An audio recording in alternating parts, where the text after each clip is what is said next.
All right, talking about the weather here, another warm day, but a windy day, and watching some smoke come from the hill country. It was very busy at the First Warning Weather Center, but for comparison across the country, it was quiet here in central Texas. I know several colleagues, meteorologists, who have just been nonstop for 48 hours with the severe weather, multiple big severe weather outbreaks. One was in the plains and Midwest, and then the other one was in the deep south. That's currently ongoing right now.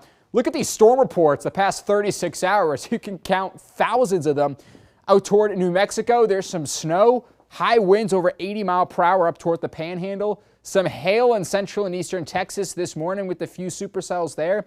Farther up to the north, this was yesterday. Look at all these tornado reports and broken down tree limbs and power outages, lightning strikes, and this is ongoing the past few hours from Mississippi and Louisiana. Tornadoes stretching through Alabama and a few tornado warnings currently issued at the moment. Flash flooding through portions of Tennessee, a little bit of northwestern Georgia and northern Alabama at the moment as well. So this is still ongoing during the overnight hours tonight. And in Texas, I mean, really nothing. If we had a few light showers out toward Mason, Atlanta, but the big story here has been that wildfire out in Gillespie. Temperature-wise right now, upper 60s in Austin, 64 in Georgetown, low 60s farther out west, mid 60s in San Saba and Lampasas because our cold front arrived just 2 hours ago. That'll cool us down tonight to the 40s and even 30s out in the hill country.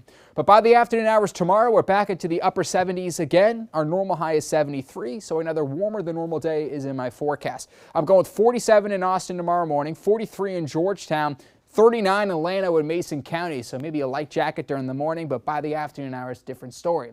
Here's your day planner. By lunchtime, the upper 60s, and by 4 p.m. at 78 degrees. We'll keep that sunny trend for the next few days or so.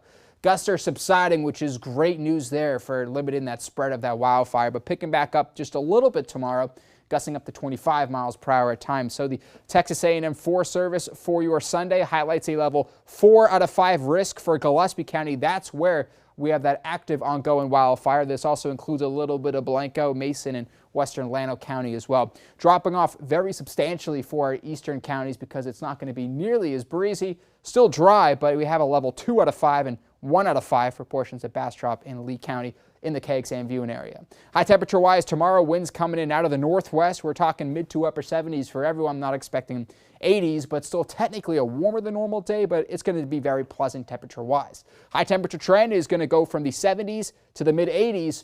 Our next front moves through sometime early Wednesday, 70s on Wednesday and Thursday. And then how about next Saturday, back up to the 80s and maybe 90s, and really no rain in sight at all, which is something that is unfortunate to see. We desperately need the rain here in central Texas. Playing this out the next 7 days, you'll see our front move through, but maybe some sort of showers next weekend, but really not a lot of agreement weather-wise, and computer models aren't really putting this together too consistently, so that's why I'm keeping the 0% for now. If that changes, we'll let you know here at the First Warning Weather Center. 47 tonight, winds out of the west. Tomorrow, winds out of the west northwest, still much lighter in comparison to today and yesterday. Here's your KXAN First Warning Weather 7-day forecast, 70s and then 80s St. Patrick's Day on Monday.